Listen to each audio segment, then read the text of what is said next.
Okay, I'll try to be real brief. As again, very happy that Keanu has been willing to come and join us again this evening. He's been here several times, and we try to get him as much as possible as part of our commitment to education.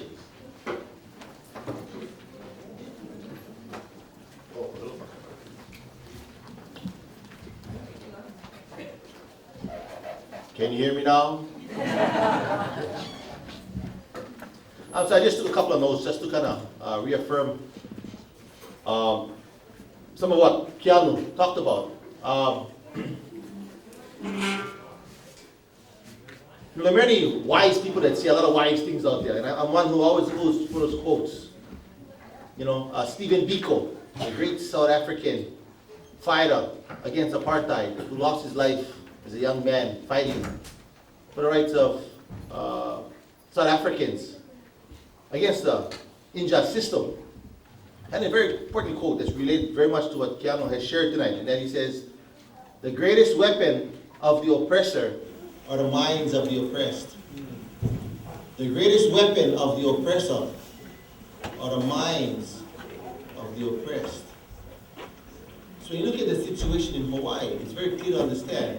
You see, if you really understand that, issues like history, religious, of knowledge of self, comes very much into play in regards to how we engage the future. That what binds our thinking, what binds our future, really is due to lack of understanding perhaps of who we are. And the lack of our understanding many times come from, what do you want to call it, miseducation, indoctrination, colonization, and the list of words can go on and on. The system is one which, in 1897, what's so important about what happens in 1897? Second illegal occupation. Okay, even better than that. What's the most important historical event, especially for Kanaka? What happens in 1897? Anti-annexation petition. Anti-annexation, the Ku'e petitions. 39,000 were signed, signatures collected. In 1897, they knew this issue very, very well. They knew these questions of what was happening very, very well. And there's a fallacy that talks about, Hawaiians, they kind of get along, unity, blah, blah, blah, blah, blah. The fact is, in 1897, virtually every Hawaiian who could sign the name or fix the name to the petition affixed the name. And this was in the most darkest hour of our history, in a sense, when they knew what was happening, what was occurring back in Washington, D.C. at this time, where the U.S. Senate was seeking to ratify the so-called annexation treaty, or treaty of annexation, treaty of cession. And our kupuna gathered together, gathered the signatures, filed it as the voice of the people against annexation. And the truth is, because of that act of unity, the treaty of annexation failed. That's what Ken was talking about. So when people talk about the so-called treaty, Hawaii was gotten by this treaty of annexation, the truth is, there is no treaty of annexation, there is no treaty of cession. It doesn't exist. They knew that in 1897. But what happened through these years and decades of miseducation? Our people began to, as the saying goes, the greatest weapon of the oppressor are the minds of the oppressed.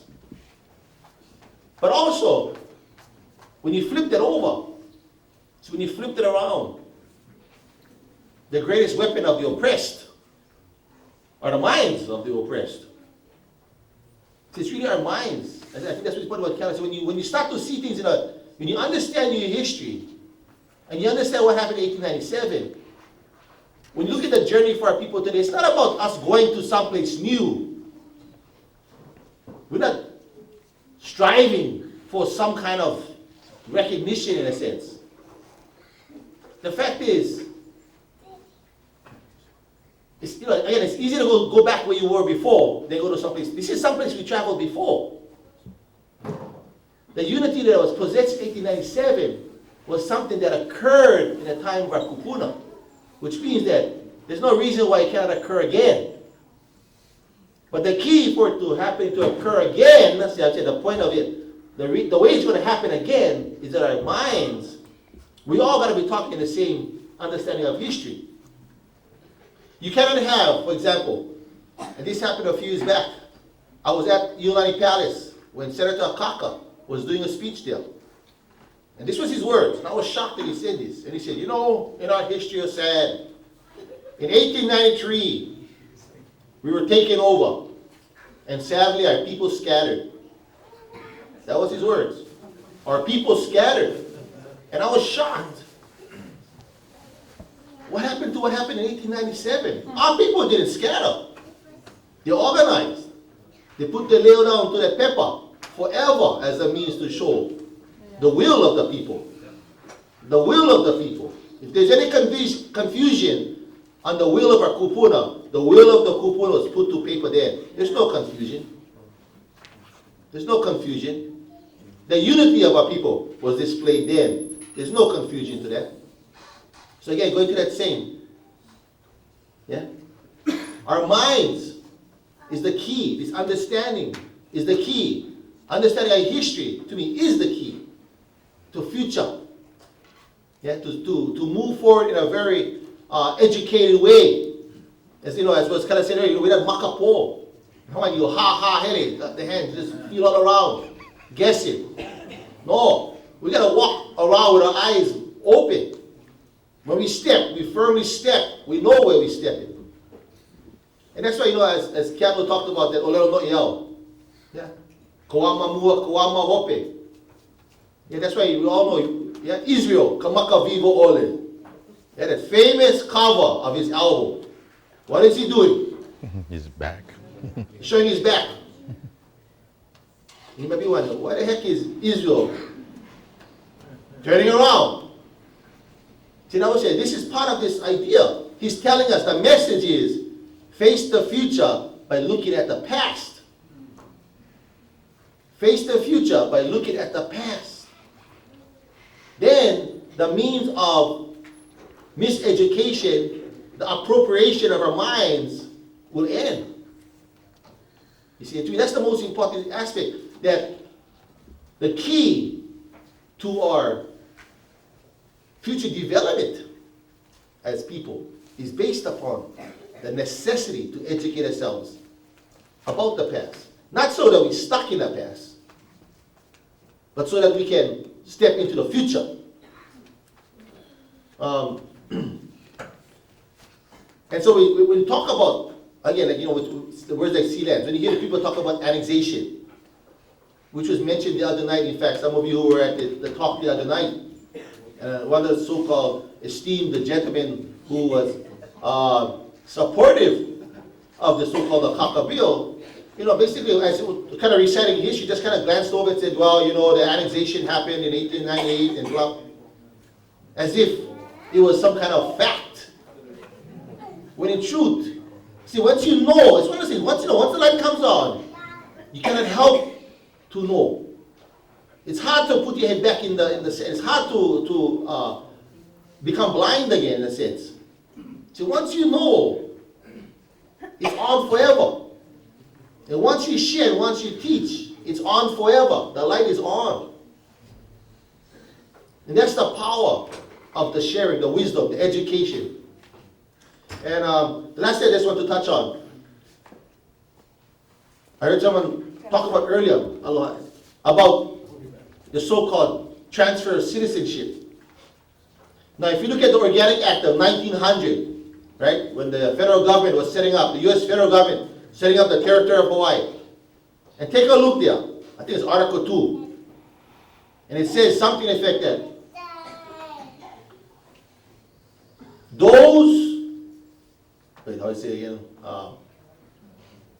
all citizens Of the Republic. of the Republic of Hawaii are now citizens of the United States. Let me repeat that again. It says all citizens of the Republic of Hawaii are now citizens of the United States.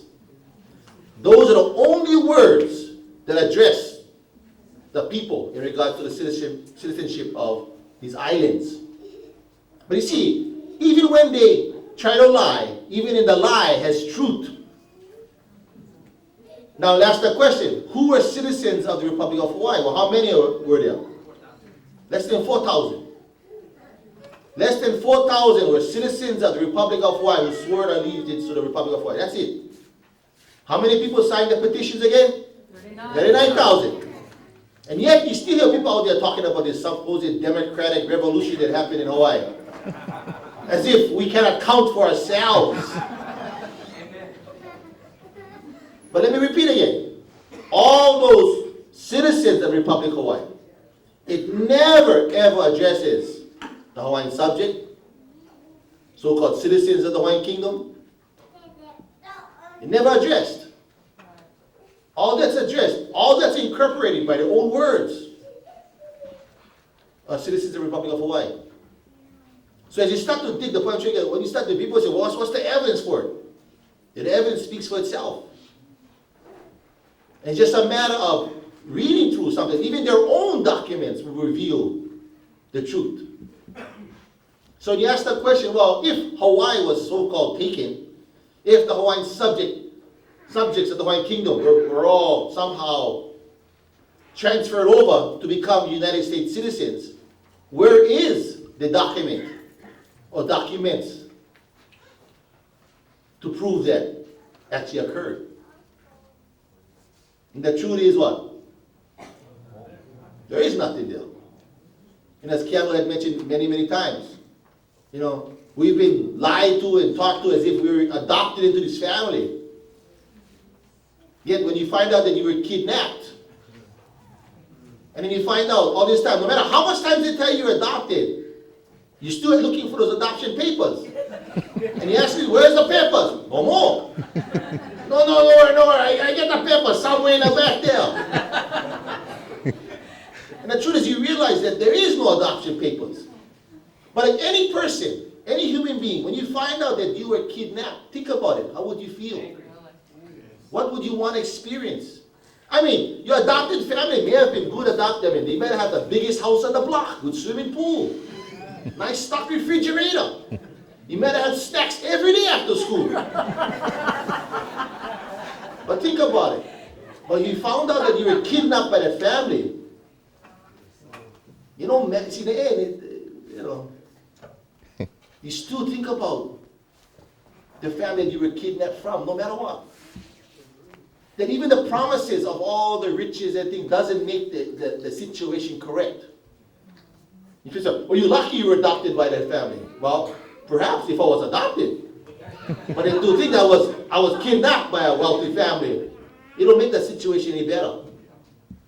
And so that's why I say, if you approach that situation, if you understand and see yourself in that way, it's only natural that you want to learn more and know more about the family which you were kidnapped from. So, and I'm going to pass it on because you know, I can keep on talking and so I'm going to pass it on to Kahu.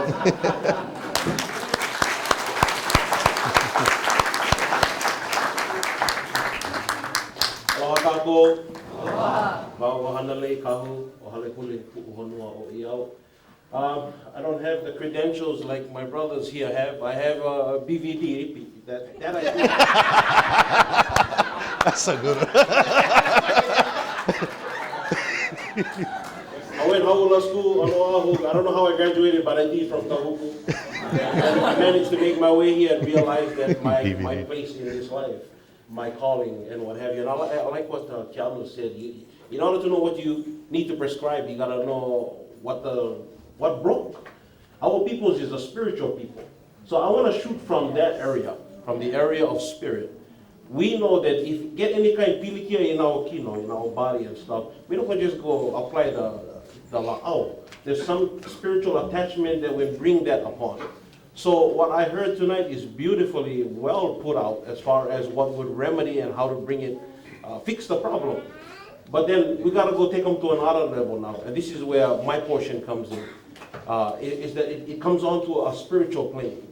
Our ali'is knew that they needed to consult heaven, so they would go to the Kaulas. I mean, it's documented. You can look at the history of Kanalu, Mo'oku, au Hāloa. You can look throughout the written history and also the oral history, and you find that there are heavily influenced spiritual aspects to the matter. Case in point being Iao Valley. There was also a prophecy that speaks of the breaching of Iao Valley, and if should an enemy come inside, everything we hold dear as a people, this is I'm just quoting it, it's not exactly stated that way. Everything we hold dear as a people will dismantle itself. And it was Kamehameha himself who fulfilled that portion of prophecy. But even he consulted his kaula, whether he would be successful in unifying all of the islands.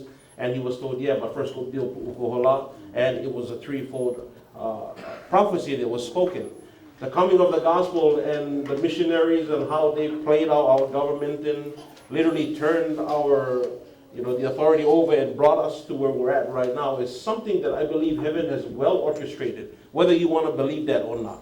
And I speak as a kaula, I speak as one that knows how to tap into that realm because that is my place in the matter. Let me take you back just a little bit further, a little back in time. I was taken into a vision and I was walking through this warehouse. And in this warehouse I saw blood splattered all over the wall, I saw bins set up and I saw body parts cut up, placed in the bins. I had a contingency of people with me and I knew we were there to mourn dead. And when I got into that place, I could hear Akua ask me the question, can the bones live? I said, I don't know. You know. He said, open your mouth, prophesy. I did. Don't know what I said in this vision, but what happened after I opened my mouth is the body part shot out of it, pop, pop, pop, pop, came to the floor, came together. And yet it never had life breath in it. Second question was asked, can the bones live? I said, I don't know. I looked around as if I could see the winds, and the winds was divided and scattered, and heaven told me, open your mouth, prophesy, gather the winds. I did in the vision. Don't know what I said again. But after I spoke, I saw the winds come together as a funnel cloud that was twirling over this lifeless body. And when it merged, that body stood up and it was an army. You can find this in the scripture as well to verify that, but not because I would read that. This is applicable to what I'm about to share concerning part of this remedy or the prescription to our nation to bring the life right back to our people.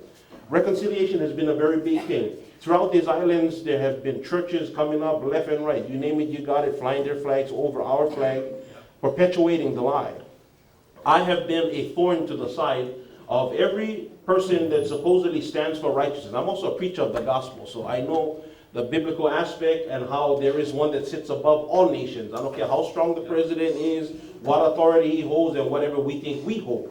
There is one that sits above all of these things, and this is where the counsel I'm sharing with you has descended from. And because of the need to purify our altars, and because the breach has happened, somehow, as the Kahu Pu'uhonua, I have always inquired of heaven, why is it heaven never come to the rescue of our people here? The altars of heaven don't need an army to protect it. Something must have been breached on that level where our own was allowed to fulfill a prophecy and the altar was dismantled. Let me speak to those of you that are believers. When you look at the scripture, you will find out that when any nation supposedly represents, becomes the mirror image of who the Creator is on earth. If there is any kind of pilikia amongst within that circle that's supposed to be the mirror image, heaven has a way of bringing another nation upon it to dismantle them, to literally lick the nation until it comes down to the place where it realizes who's the authority. And then the restoration process takes place. What we're hearing tonight is all the restoration process. I have always looked back, as my brothers have been saying, you look back in order to see the future. That I have done. In regards to the vision, this is my place in the matter. Reconciliation has been that big word that has been flying all over the place. We have been accused because all these were Masons and that's all part of the satanic stuff and whatnot, and that's why God would lead you guys nation and so on and so forth. And they would have prayer events throughout these islands. I literally went to D.C. 3 times in 8 months to literally echo the voice of our queen, who stood in the place of a prophet when she went to D.C. She literally said, it's in our history, she says, the time will come. You brought the gospel to us. But now the very one you introduced to us, I'm going to throw them right back to you. This is, again, my words, but it's in the history books. She says, the judgments of Ahab and Jezebel will fall upon, perhaps not in your days, but in the days of your children. The evidence won't come one day, everything will be placed before you, and I trust you, Christian America, will do the right thing. America has been also founded and based upon the principles of the scriptures. I have traveled through D.C., I saw all what it was literally made up. of and their ignorance concerning Hawaiian history and our own ignorance of our own history.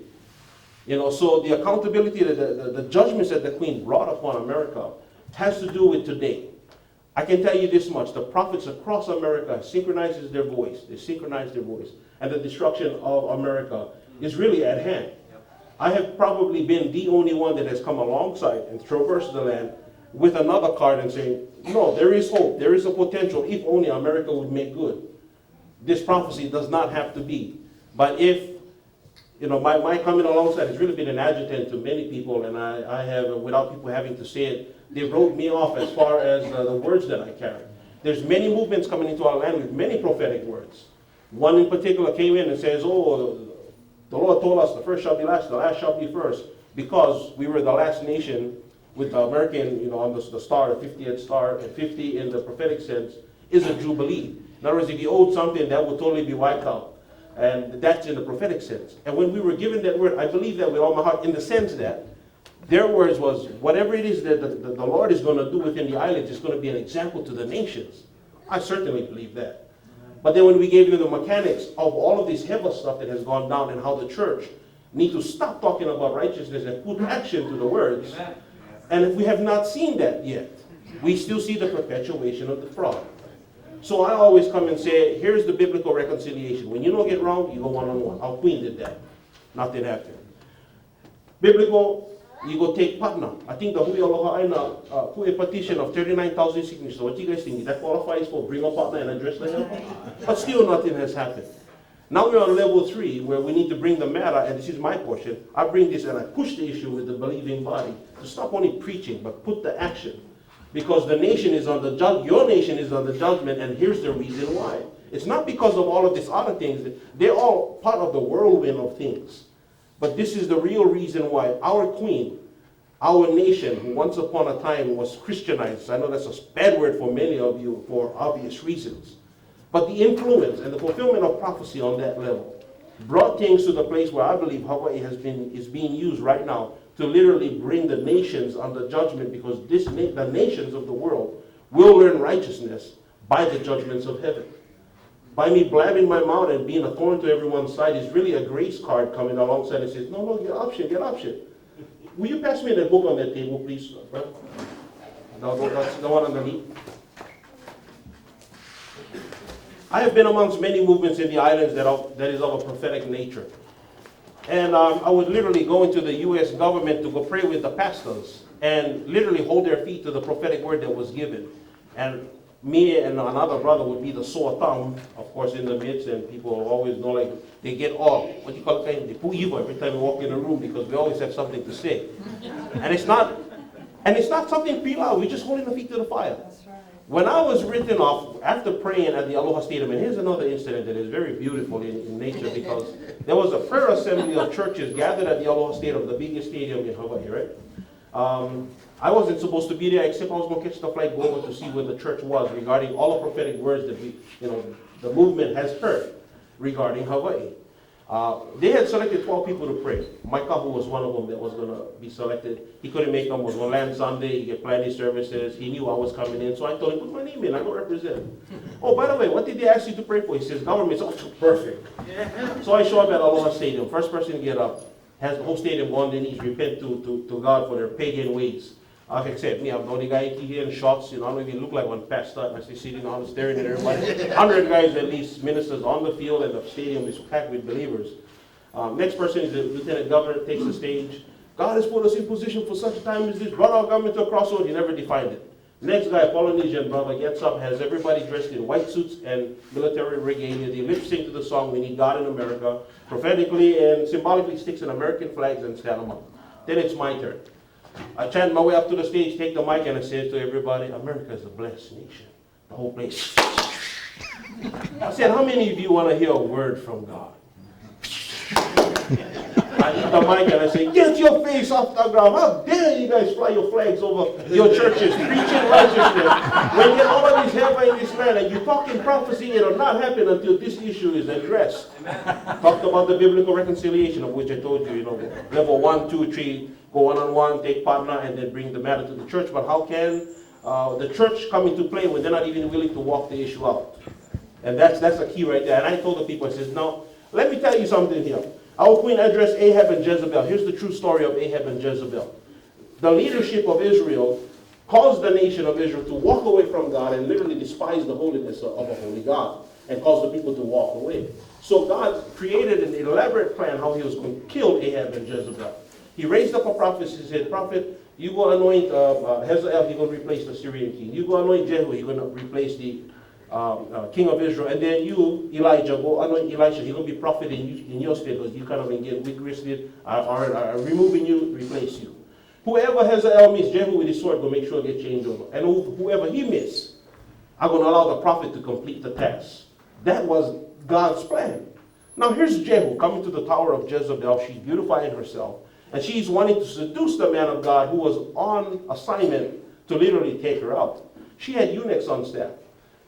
He comes, Jehu looks at looks at the eunuchs and talks to them, not her. He says to you, eunuchs, and I said this to the stadium, I says, and the eunuchs are people that's on staff. They're in high seats of authority. They're on staff. They're on the payroll. But now they're being required to throw their boss out of the window. There goes their income. But they knew that this matter was greater beyond their income. It had to do with a nation, and the head of the nation and the leadership was responsible for it. So they had to throw her out of the window. So I said to the people, I says, now let me talk to you, my fellow eunuchs. And according to Webster's, it says that eunuch is someone who's in high seats of authority, but he castrated, unable to produce. And you can imagine the silence. You could hear literally a pin drop on the ground at that point, and nobody, mums was the word. I only had maybe a couple of guys cheering for me on the top. Go, Kahu! And the reality of the matter is that I was there to just pull the body into check. It has nothing to do with me promoting my title, promoting what I believe. I'm speaking as a mouthpiece of heaven. And by agitating and bringing things to that point, now everything is put into check. By me going to Washington, D.C., see, because when the churches literally wrote me off, they endorsed another prophet. The Hawaii state government did by just sending out the email. This Jewish guy came out, and I said, I heard through the grapevine that this guy, he prophesies to the land, but the Lord don't speak to him until he touches the ground. So I took one stone from ER. I was going to go Honolulu and tell him, man, prophet, touch the stone, prophesy to me. And I went to the HIC. This guy began to speak, and here's the prophecy that he spoke, but he was walked very lightly on the issue of Hawaii. This is what he said. America, prepare yourself to receive the judgments of your God. I gave you of the fatness of the land and put strength within you to overcome nations and kingdoms. But you now think that it was something that you have done within yourselves to have accomplished these things. Woe unto you and your mighty men of valor, for I, the Lord God, shall bring to naught your strength and ability to overcome. It is I, the Lord God, that does bring forth kings and nations, and it is I that tear them down. You have become an abomination to me. Your priests and your seers are as sleeping dogs that have refused to repent and seek me with a whole heart. They minister for their own gain. I, the Lord God, will bring them to naught and turn them over to believe a lie. I will cause the storms, earthquakes, and floods to become stronger and more frequent. I will send a sword through the land and will cause families to be at odds one to another, killing and being killed. Tumults will be throughout the land, and your streets will run with blood. Famine, and I will send in the land, and you will watch as your children die from hunger. I tried over and over again to reason with you, O nation, but you would have me not. We will now see, as you have taught to have become your own God, if you can deliver these people in their time of trouble. I will laugh at you and call you a foolish nation. You have forsaken the living God and have now forsaken you. You will know in the end that I am the God of Abraham, Isaac, and Jacob. I was in the beginning, and so shall I be in the end. This was that prophet's word. I knew we was brothers already. Not because of the word he spoke, but I knew because of the judgments that is at hand. So going to D.C., because of the churches in Hawaii literally sending emails across discrediting everything and the challenge that I put forth, I attended a pastoral breakfast, and here comes a national representative from the seat of D.C. that represents 12,000 pastors from 49, and if you like to believe the lie, the 50th state. And he invited pastors to come to D.C. for a pastoral briefing. Of course, I took the opportunity here on Maui to present the potential reason why, for their evaluation, why their nation is in such an array. That Hawaii has a very key part to play. I went to D.C. 3 times to pose that question and to see the judgments of heaven. The word of God always precedes the judgments. This is my place in the matter. And there is still hope, by the way. And the remedy that we're talking, this is just another level that is, I believe, is superior in the sense of spirituality as far as that is concerned. Swifter. So, That's that.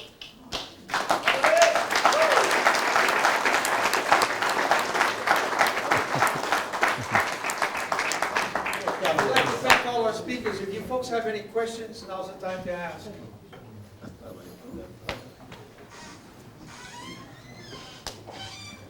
I want to know if your cousin can help get this movie made. Oh yeah, you get the money, huh? I haven't seen Keanu in a long time. It might be time. Yeah, no, it's Got the connections. that's true, but I think everything begins with individuals. When they see it is when they see it. Just like all of us. When you see it, you move, you move. You don't, you don't. Send them your book. Education and exposure is important. Yeah, and I keep harping on that. It's real. But what you do with it is up to you. The one thing I recommend to people, don't join anything. Just rejoin yourself. Connect yourself back to your past. Know who you are. I have a son that's he's at the University of Utah. So he's taking a class up there. He's a football player. So he's taking his class and political science. So the teacher is teaching. No, I don't think it's political science. I think it's Pacific Island Studies. And the teacher's name is Anapesi Kaili. Kaili was our name. That was actually my papa's name before he took on side. I was out of respect for his adopted dad. Actually, she's Tongan. That's when Kaili is a Tongan name. I didn't know that. Yeah. But that was an introduction for my son to talk to her. And she started to share with the class that we're going to be covering Hawaii and the colonization of Hawaii and the effects on its people. You know my son. Not you know my son, but my son raises his hand. Excuse me. 6'5", 300-pounder, you know. Excuse me. We're not colonized. We're occupied. And she kind of looked at him with this look like, what do you mean? Well, she had required readings, you know, native books. I mean, from a native voice. No, native daughter? From a native daughter. Yeah, Honani Trask. And he kept saying, no. We're actually occupied. We're not colonized. And she was forced to answer questions that she couldn't answer before because somebody was asking the right questions. That's all the way in Salt Lake City, Utah. Yeah. So it's amazing how far this thing stretches. And again, it's just knowing what's there and I told him, I said, don't get an attitude. You still got to get a good grade. But just ask the right questions and qualify your statements with your footnotes and your citations, and which is what the course is supposed to be. You know, so I think that's what we all have to do. We have to just begin to ask the right questions. And even if we don't know the answers, that doesn't mean you can't ask the right question. No, that's really all it is. So whether my cousin Keanu is going to do anything or not, hey, I hope so, but I'm not going to hold my breath. You know, but I'm going to do what I need to do. And I think other people need to do what they need to do. Yeah. I just love the multidimensional way that all of the pieces that you guys keep overlaying. It's like this flawless geometry's in place. It's really remarkable, and I thank them. After you all pull ahead, that's the first thing. Yeah. The pull ahead clause, you gotta We're well trafficked. Yeah, a lot of traffic. I have a question for all three of you guys. As a pastor here at Kahu, and the ideas that I have in my head as a up-and-coming generational church, how to address this issue of injustice. What is your ideas or recommendations as a church who wants to make right what was wrong? Not just talk, but what is all three of your ideas? Take action to As part of my eloquent speech at the Aloha Stadium, I did say to the crowd, I said that to those of you who think, who say saying, gee, why you say beating us guys up over the head regarding this stuff? We know what's born there. I came purely from a scriptural vantage point. I said, Matthew chapter 23 says, Jesus said, it's not what you put on the altar that sanctifies the gift. It's the altar that you place your gift on that brings sanctification to that gift. I said, so to those of you that support your government, you financially hold them up, and all that. Your job is to make sure that the laws and everything that it stands for is pono. If you hold your peace, you're accountable not only to, You're accountable to that government to hold it in check, but the reality of the matter is that it's heaven the one that dismantles it and or sets it up. And if it's a bad representative, there's a higher thing that is at play here. And every single one person, no matter what, nobody's telling you to change from this government to that government. It's a matter of purifying the altars, holding accountable. If you hold your peace, the judgments of heaven not only will fall upon that authority there, but everyone that identifies with it. So the advice is hold accountable whatever seat of authority it is, especially in this issue concerning our nation. You know, America is purely under judgment. Obviously, our queen was the one that set it off. She's the one that prophesied that, took the hat and put on the prophet's hat and spoke that into existence for this hour. So I went there to just basically say, these be the days of your children. Question. The pardon that the Queen set up for all the people who broke the law, will it continue on till today, till everything's get back into order? Well, the question was, the people that the Queen agreed to pardon, does it continue till today? No, they're all dead. No, but if the treaties are being breaking anyway, with the military here, they know about it. Okay, that's a good point, because now we're getting into our implication with the law. See, we talked about their implication, yeah, as if that's something far out, away, historical. Okay, now it comes to us, and you remember when we started asking the right questions? It gets you to ask more questions. Okay, people start talking about creating their own governments in Hawaii, whether a sovereignty group or other people, knowing that the only government that can exist is under the executive agreement and then also the military government, then that's treason, if you really want to go there. Because that's exactly what the provisional government did. They got together and said they now call the provisional government. When you do those kind of things, it's treason. That's why the best thing that I say right now is just claim ignorance. I didn't know. Or pray. You know, I say that, you know, little joke. Hawaiians, we tend to have big traps over here. You know where that's from, huh? Well, I don't know. See, as long as we know, I never know. That's not treason. Yeah? You never know. I never know. You didn't know. Don't start going around making like you know. Because whatever you say can and will be used against you. Remember all of that happened?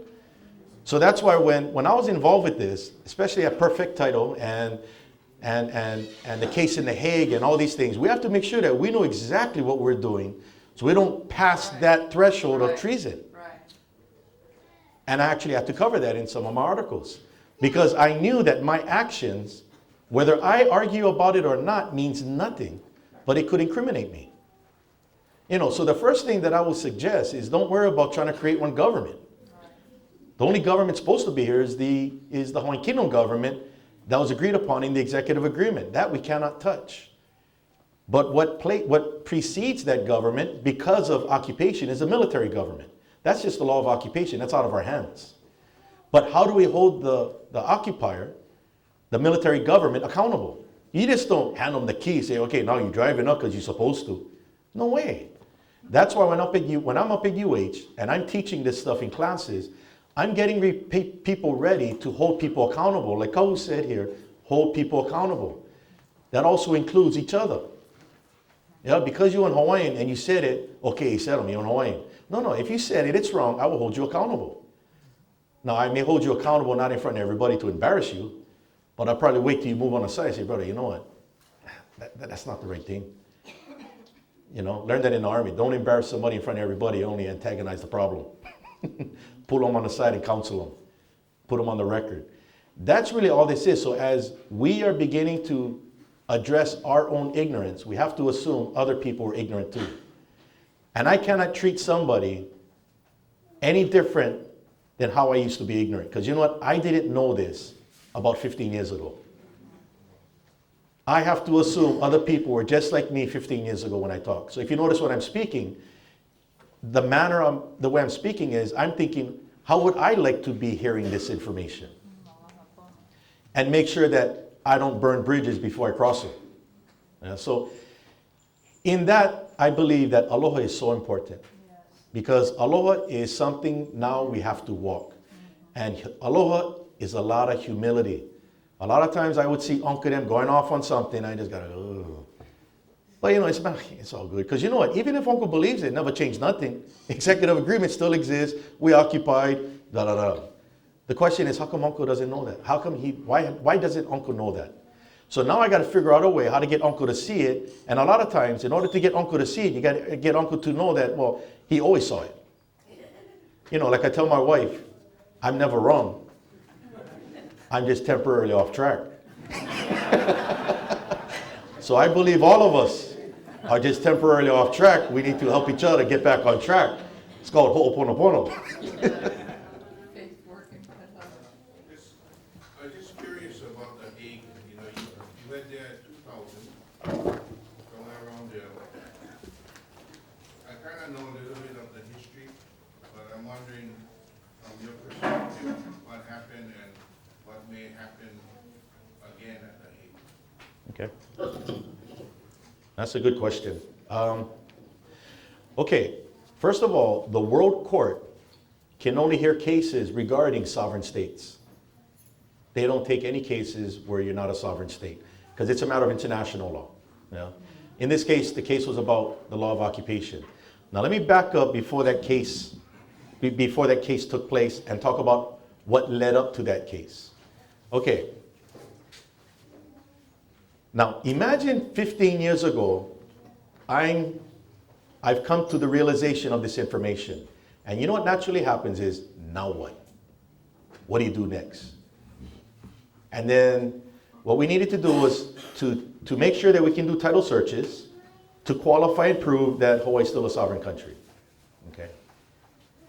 Now, to do that, we decided to follow Hawaiian Kingdom law. Is that a question or? Yeah. Oh. You want me? What's the tipping point then? Is it going to be United Nations resolution or federal resolution? That's what I'm gonna get there. I just never let you hold your hand up the whole time as I'm talking. But I'm gonna get to that point, guaranteed. Okay, so what we needed to do was to set up a company under Hawaiian Kingdom law. And we're gonna test it because you know the government is not here to accept our articles of partnership, articles of co-partnership. It's a statute under Hawaiian law, okay? So we're gonna play it. It's like we're pushing the envelope.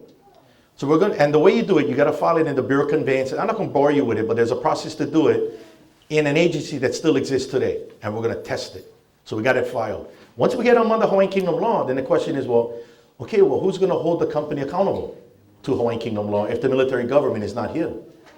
But we can't create our own government, otherwise we're going to be committing high treason. You see, we're kind of thinking about this situation like, ooh, you guys remember the movie, the show MacGyver? Yeah. Okay, we was becoming MacGyver. Okay, we're looking at how we're going to do something with this to get across the ocean. You got to get very creative. So one thing that we knew we had to do was to create a temporary governing body to represent the country called the Hawaiian Kingdom and be its mouthpiece, but not to be its government. How you do that is called acting. See, now I become like my cousin Keanu Reeves, I become an actor. Okay, so what we're gonna do is we're gonna do something that we did in the military all the time. When a private, well, okay, let's say a lieutenant gets killed in battle exercise, the lieutenant gets killed, everyone in that chain of command, from the lieutenant to the sergeant, to the corporal down to the private, that's the chain of command. Everybody's taken out from the lieutenant all the way down to the private. Did you know that it is the duty of that private to assume the chain of command? Really? He now becomes an acting lieutenant. He is not a real lieutenant, he's an acting lieutenant by necessity. But at that level of being a lieutenant, he carries vicarious liability as if he was the lieutenant, and every decision he makes is going to get nailed. That's why in the army or the military, nobody wants to take the chain of command. So when nobody wants to take it, everybody says, when was your date of enlistment? The most senior guy, take it. So he's got to play that. So what we did, and then when the properly commissioned officer comes, he gets relief, he goes back down being a private. That's the way the system works. Otherwise, if you're in war or in battle, all you got to do is take out the lieutenants, the game over. You're always supposed to assume the chain of command. That's to maintain the military or the structure. So what we did was we established what is called an acting government. an acting government on the Hawaiian Kingdom law through what is called the Council of Regency, Article 33 of the Hawaiian Constitution. Regency is a term defined as serving in the absence of a monarch. You can't claim to be a monarch. Monarchs got to be elected by the legislature, like Kalakaua and Lunalilo. You know, there's a process there. So you can't claim it. So we assumed it, acting, knowing full well we just committed high treason. Knowing full well we just committed high treason. The only thing we got is the excuse of necessity. And we had to make sure we document it. Now, under the law, there actually is court cases dealing with the limitation of necessity, which means if you assume in an acting position of government and you start to pass laws, that's treason. You're only supposed to hold down the fort. If you go ahead and start reinforcing your position, that's treason. You're only supposed to be there holding down the fort. So we just have to be the mouthpiece. So all we do is just talk like a paper tiger. So we're going around giving presentations. Now this guy from the Big Island named Lance Larson, because I'm getting to the court case, I'm giving classes, presentations saying laws of occupation, administration of Hawaiian law. Everybody got to follow Hawaiian law. That's what Perfect Title was doing, following Hawaiian law. But everybody else is not following Hawaiian law, but you got to follow Hawaiian law. This guy goes ahead and says, you know what? I'll go follow Hawaiian law. So he looked in the law book. He didn't see any law in the civil code that says he needs a driver's license, because they didn't have automobiles in 1893. I'm serious, that was his conclusion. So he took his license plates off, took off his safety sticker, registration, jumped in his truck, and in the back of his truck, he put this big placard, Section 6 of the Hawaiian Civil Code. Big, bold, and in English, it says, the laws are obligatory upon all persons, whether subjects of this kingdom or citizens or subjects of any foreign state while within the limits of this kingdom. And brother goes around Hilo driving around to get a ticket. And a ticket, and a ticket. He got a lot of tickets. What he wanted to do is to go into the court and tell the judge, show me Hawaii is a part of the United States, so I need to follow U.S. law. If not, I got to follow Hawaiian law or I'm committing treason. How's that? 2 judges recuse themselves. The last judge is Sandra Shuri in Kea'au District Court. And then Lance Larson has an attorney with him, a real attorney. Now one guy read one book, think the attorney said they like represent him. This attorney named Linnea Parks. And I get called in as an expert witness. And I get qualified as an expert witness on the stand. So I explain everything, just like what we're doing here. Is this information? So the judge basically went back into her office. They didn't know what to do, stayed there for like 2 hours. She finally came out and she says, I'm going to rule in favor of the state.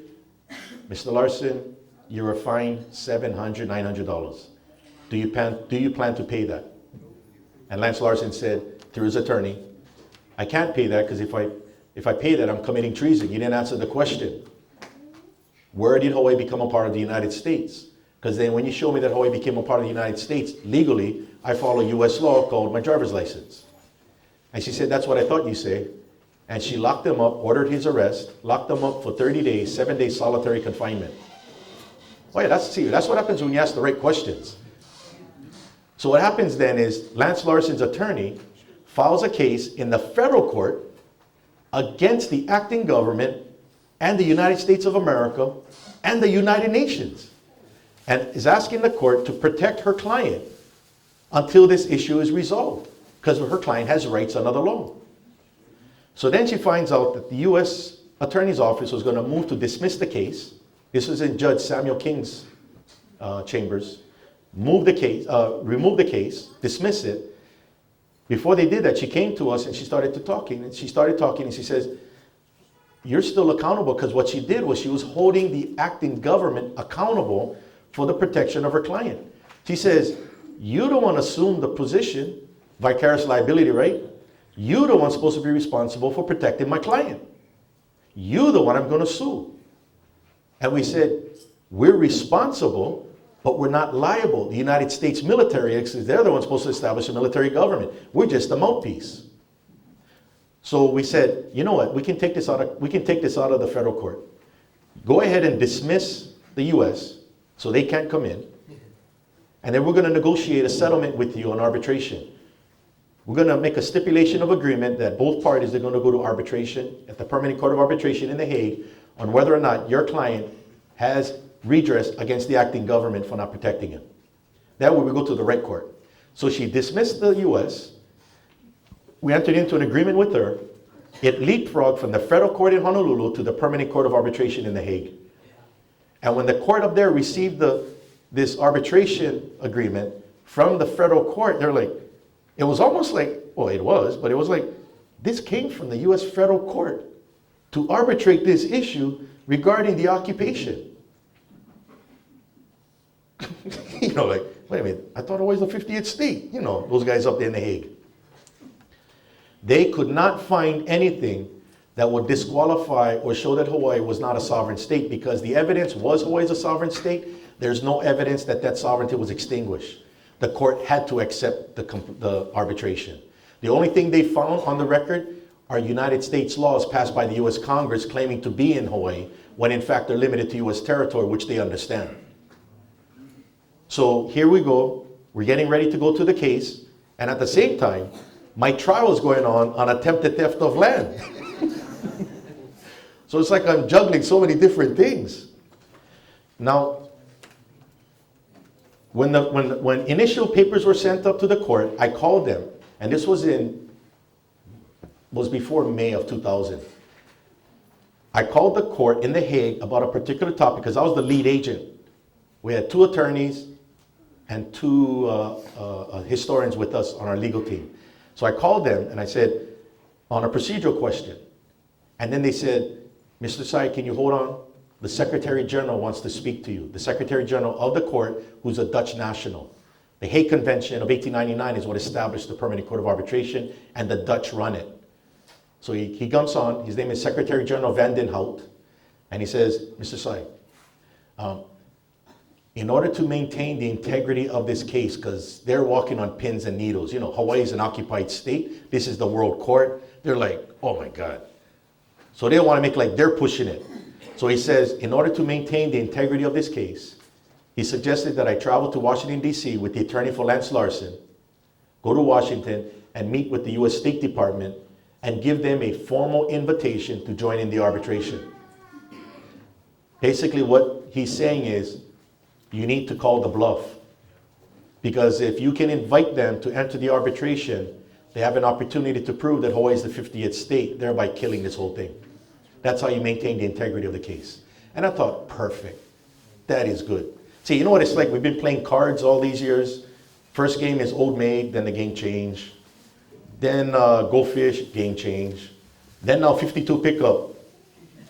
And then all of a sudden we found out we're playing Texas Hold'em. And there's a big pot right in the middle. Now we know how to play the game, now we call it a bluff. So I went up to Washington, met with John Crook from the U.S. State Department. At first he thought it was a native Hawaiian fighting over land. I said, well, I'm a native Hawaiian, but I also got English, Chinese, and everything else in me. But I'm a Hawaiian subject. And I make maybe land, yeah, the entire country of Hawaii. But I wasn't being sarcastic with him. As we started to talk, I said that I'm here under the, by recommendation of the Secretary General of the Permanent Court of Arbitration. He knew who that was. That's when he started to watch his P's and Q's, because he knew that our discussion was going to be reduced to writing. I'm going to file it with the court that they've been given notice to join in the arbitration. After that, we finished our meeting. I put everything in writing, put it on record in the registry of the case. And 2 weeks later, the American Embassy in the Netherlands notified the court they have no intention of stopping this case because they have nothing to show. There is no sovereignty of the United States in Hawaii. All you got is American law, which is the evidence of violating Hawaii sovereignty. You don't come out and use that in a world court. That's calling the bluff. But they said they have no intent of joining the case, but the request from the parties involved, us and Lance Larson's attorney, if they could have access to all written pleadings and transcripts of the hearing. Absolutely. Go, everybody, open up the windows. Everybody got to look at this. And it was from that point on that the arbitration tribunal, the arbitrator started to step in, and then the hearing was set for December 7th, 8th, and 11th at The Hague, oral hearings. And what the court needed to know, the question was asked was whether or not Lance Larson can proceed to sue the acting government for not protecting him without the United States involved. Now, the reason why the United States was needed in this case, in international proceedings, it's called the indispensable third-party rule. Because it was the United States that arrested Lance Larson, not us. He was saying we were responsible, yeah, and liable. We're saying, no, we're responsible by vicarious liability, but we're not liable because of occupation. So Lance Larson basically needed the United States involved in the case to maintain his suit against us. We're the defendants. So the hearing was set. We laid it out, and you know what? We're the defendants now. We're not supposed to be helping the plaintiff sue us. I'm serious. You're not supposed to do that. But we said, we're going to do that. We're going to use the platform. So we started to use the platform to present Hawaii's independence and why Lance Larson can sue us. Because Hawaii's occupied and this, but explain where the liability is. Yeah? Not that he can sue us, but we're going to explain why the U.S. should be involved. You know, it's like a game of chess. So basically what happened there was, again, we went to the Brussels, Belgium, met with the Rwandan ambassador. When we got home, arbitration award came out in February. The hearings was in December. Arbitration award came out, and a friend of ours had a friend in the registry, in the Permanent Court of Arbitration. He called them. They love Hawaiians up there. I swear, they love Hawaiians. We was playing Hawaiian music, not in the court, but, you know, they had like cocktails and everything. But my friend forged the relationship with this Wahine. So she calls him. She tells him that the arbitrators gave you what you folks wanted. I'm like, really? Sure enough, they did. If you watch the hearings, the last day of hearings, we knew that Lance Larson needed the United States involved in order to sue us. So he could not get over that threshold.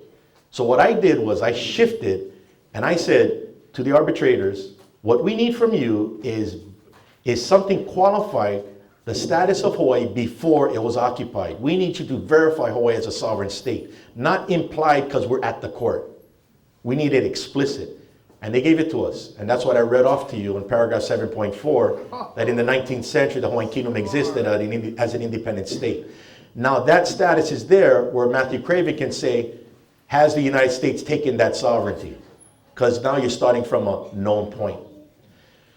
So from that arbitration is what I was able to then go to the UN Security Council in July of 2001 and file a complaint with the UN Security Council against the United States. Because what we wanted to do was, in this case, going to the idea of the UN, we don't go to a court to address this issue because the agreement with the Queen was really a matter of non-compliance. What that is you go for enforcement. You don't have a dispute. There's no dispute regarding the overthrow. It's done. All you got to do is carry out the agreement. The Security Council of the United Nations is the enforcement arm of the United Nations. So what I needed to do was to first of all see if we could get into the UN Security Council. There's a provision in the UN Charter that says non-member states, okay, sovereign states, non-member states can file a complaint with the UN Security Council. Hawaii is a non-member state because the UN was created in 1945. So I'm going to see if we can get in. So I went to New York City, July 5th, called up the president of the Security Council. There's 15 members of the Security Council. And by the way, this is all in my larger article and my dissertation. So it's there when you can actually read it. So I'm just kind of paraphrasing. Isn't it amazing? It's like, you think I'm making this stuff up, yeah? It's like a big storytelling. Geometry. But what we wanted to do was, can we file a complaint with the UN Security Council? Because this is so huge, we wanted to wait for somebody as the president of the Security Council, because there's 15 members, 15 countries that rotate every month to the presidency. We want to make sure that the one that is the president cannot accept our complaint, because that would open up Pandora's box for themselves. Meaning they have to accept it on the substance of it, not on the political correctness or incorrectness of the complaint. Because we're saying Hawaii is an occupied state by the United States. So we wait, and this was deliberate. Here's my background from the military comes in. It's all strategy and tactics. Sure is. I want to wait for the biggest guy there to say no to us, but then he cannot say no because he cannot deny it. Remember, this is Nesti. I'm not saying agree with me. Say, can you deny it? Okay, I should be able to fight it then. I waited for China, the Republic of China, to step into the presidency in July of 2001. Because China cannot accept this complaint on the face of it if Hawaii is so-called the 50th state. because China was having problems with Taiwan with the United States. So if China accepts the complaint, thinking this is the 50th state, that's a green light for the United States to keep messing with Taiwan and urge them to declare their independence. Perfect. That's the guy we want. So so the Security Council, I call him up. Now it gets kind of hilarious. I call him up in New York. I say, hi, my name is David Sai. I kind of say Keanu. I say, my name is David Sai. I'm the agent for the acting government. I'm here to file a complaint against the United States according to article blah, blah, blah of the UN Charter. Huh? Can I speak to your Security Council advisor? Okay. Hooks me up to Miss Wu. She jumps on. Perfect American accent, but she's Chinese. Probably trained and educated in the United States. She comes on. She goes, hi, may I help you? I said, yeah, one more time. Hi, my name is David Sai. I'm the lead agent for the acting government. I'm here to file a complaint, blah, blah, blah, blah, blah. She goes, you know, you're in the wrong place. You're supposed to be in the Committee of 24 on Decolonization in the General Assembly. See, they deal with Native people trying to fight for decolonization, meaning they're not sovereign states yet. I go, no, excuse me. We are a sovereign state. We're occupied. Excuse me? Yeah, we're occupied. So I gave her the history of Hawaii, just walked her through. And then I said, and an arbitration case just took place. And that piqued her attention, the fact that the case took place in The Hague. And then when I started mentioning the arbitrators, as soon as I mentioned all of them, she went, oh, I understand what you're doing. This is how you file the complaint. So she had me go to the Security Council, the bottom lobby. A courier came down, logged it all in, signed it. There you go. Now, the only thing that we did in that complaint was not to initiate anything, was just to see if I could get in the door. So the complaint said, we just request recommendations. What should we do? Knowing you're not going to answer, I just wanted to see if I could get in. Sure enough, I got in. That's in. Locked in. There was a Swiss law firm. A guy wrote a law journal article for the Chinese Journal of International Law in China, Patrick Dunbury. That's the guy I was meeting when I was in Switzerland. Remember when I called Crawford from Geneva?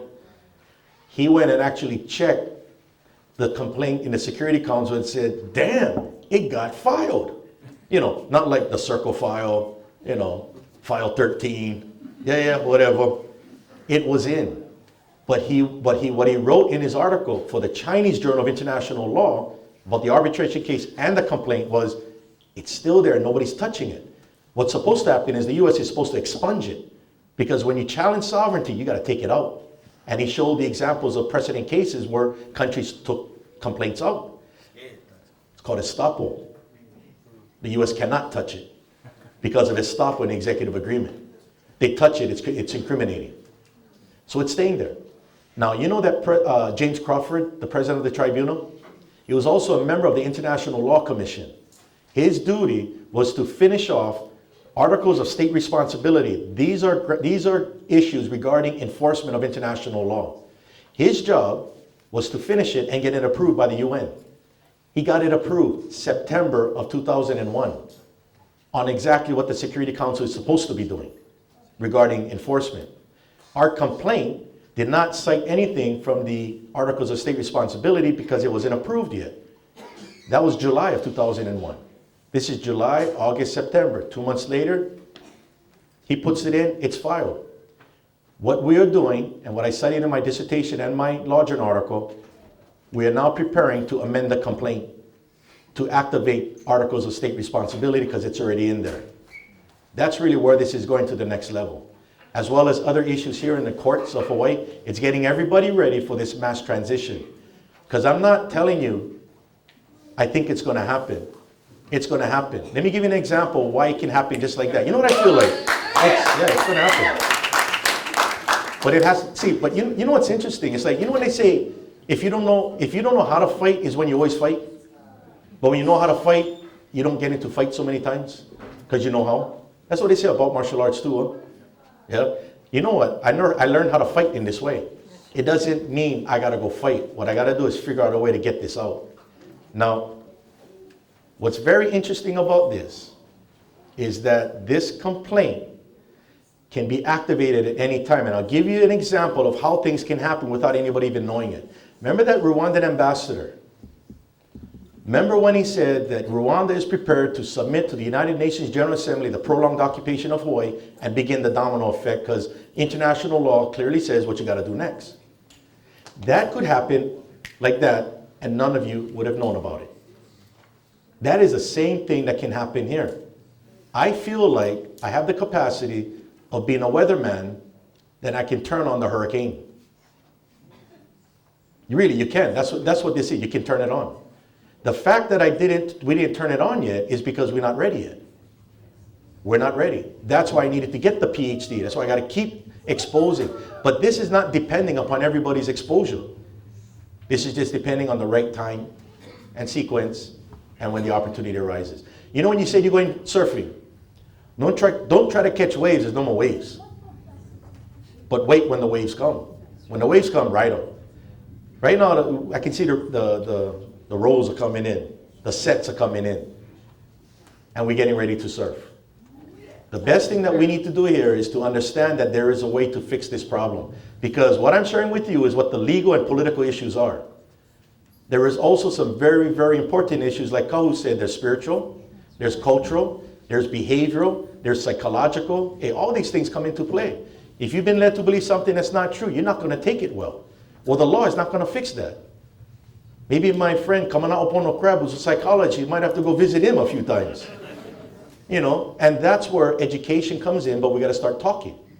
A lot of times, you got to talk when you don't understand. Don't hold it in. So a lot of times when our family members go to Iraq, like I have nephews that went, they came back from the guard, they was in war. One thing you don't want them to do is to shut up. Talk. Get it out. Don't hold it in. It's going to blow up. Yeah? That's what we got to do. We got to start talking. We got to have malama. We got to have aloha. We got to take care. That is beyond the law. And that's where timing is important. Yeah? So to explain that in a roundabout way, it can be fixed. The case in The Hague was very important because it hooked us up with people in the international community. And by the way, when the Security Council is going to be sought to amend, when we're going to amend that complaint, precedent shows that the Security Council will seek an advisory opinion from the International Court of Justice. That's the normal route that takes place when there's a legal issue before enforcement. And they give you an advice.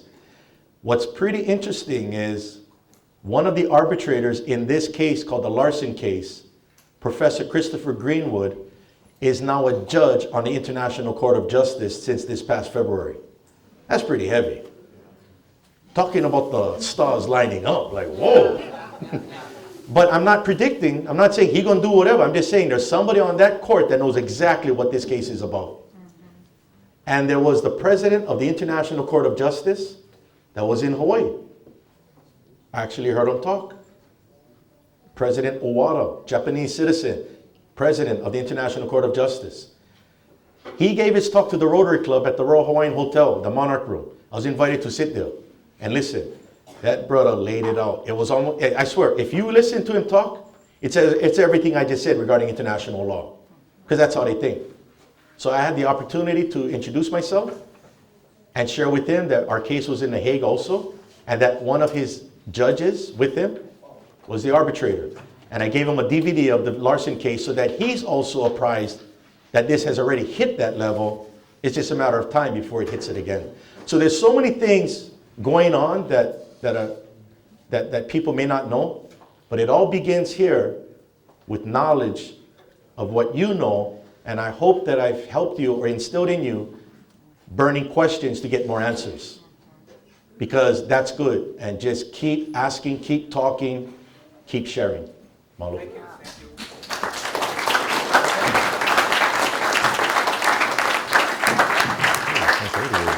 Real quick. I just want to add to what Keanu shared in his talk. That for me, over 20 years I think we know each other. Oh yeah, long time. It's kind of funny. The university actually used to pay us to go out and talk to our young people in the schools. You know? No, and we both had hair back then. Yeah.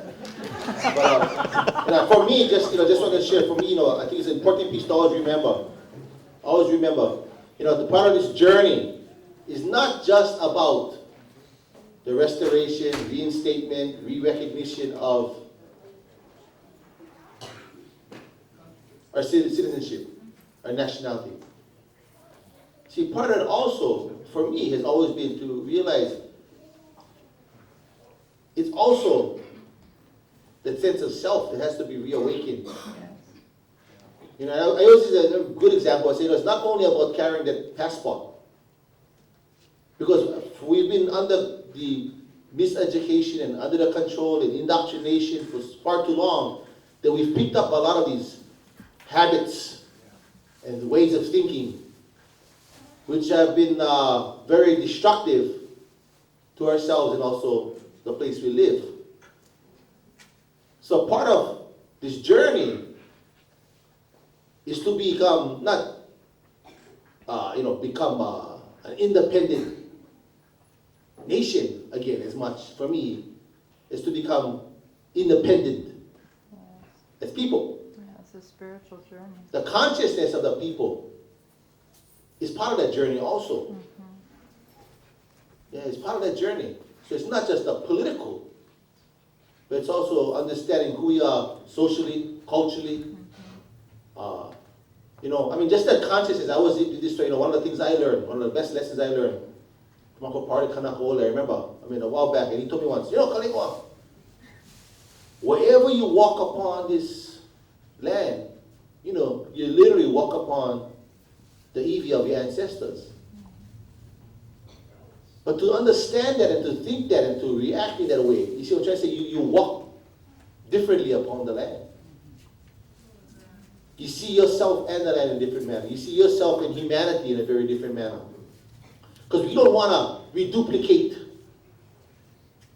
those tendencies that have been put on us to become oppressors ourselves in the world. So part of this journey is to understand that healing is not only about, like I said, getting this card that we can carry that says, we are Hawaii national.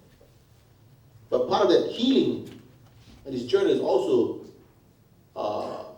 reinstating, re-recognizing our sense of humanity with each other and upon this land. And so, with that, I just like to mahalo, and again, on behalf of myself, and I really mahalo Keanu for coming and sharing. And I've said this many times, he's the greatest historian of my generation. He's really helped to open the doors and understanding and to see firsthand. And I encourage all of you, check out his website. One of the greatest things that Keanu has always done is everything he's shared. As you can see, he's never ready to share. You can read everything out there. Go check it out, like he said. And I always tell my students, never believe anything I say. You should go find out for yourself. And wonderfully, Keanu allows this to occur. You can go. In fact, your complaint, I remember, I don't know what, the big one. If you want to get a good history of the Hawaiian Kingdom era, besides his dissertation, but the complaint is another one. One act after act after historical event, you can follow very clearly. And you don't have to read the whole thing every day. Read a page a day. Yeah? Read a page a day. Educate yourself. So, okay, mahalo.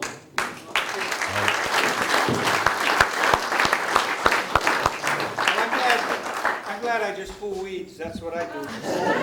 But I learned one thing, and I think it applies here. We all need to live who we say we are. That's right. That's very important. That's paramount. And if we can do that, I think things will happen. Yeah. Anyway, I would like to thank the three speakers, and right now we'd like to close because it is getting late. Kahu, Hanalei, would you like to close us with a prayer? So I'll let you guys know that you guys have an advocate for righteousness that is amongst you. Mahalo keiko for this wonderful evening and the strategy that obviously has unfolded and the understanding. Your word declares your people are destroyed for lack of knowing, so tonight that kind of just wiped it all away. Now we know. Now may we know with clarity much more on how we need to activate ourselves. Our kupuna saw this day coming. They saw the unfolding, but yet they only got a snapshot. They died in faith, not having walked physically in it. But we here, we're going to see these things come to pass. Yes. Prophecy will come to pass within our time, whether anybody likes it or not, and for whatever your good pleasure is in the earth. I know you're going to do them already. You've obviously activated these brothers here and many others. We pray a covering over these men as they walk out their assignments, and those within the confines of this room, they're still finding their place. Because like the vision you showed me, the blood that was splattered on the walls and the body parts, we all get the cocoa, but the cocoa needs a vehicle to flow through, and we only bits and pieces of the body. but may you take your place as the head of our nation, so that your good pleasure is done within the earth, and this nation is once again brought back into place. So with our lives, we honor you beyond the words. Mama. Good night. Thanks to Hāloa Resource Center for sponsoring this.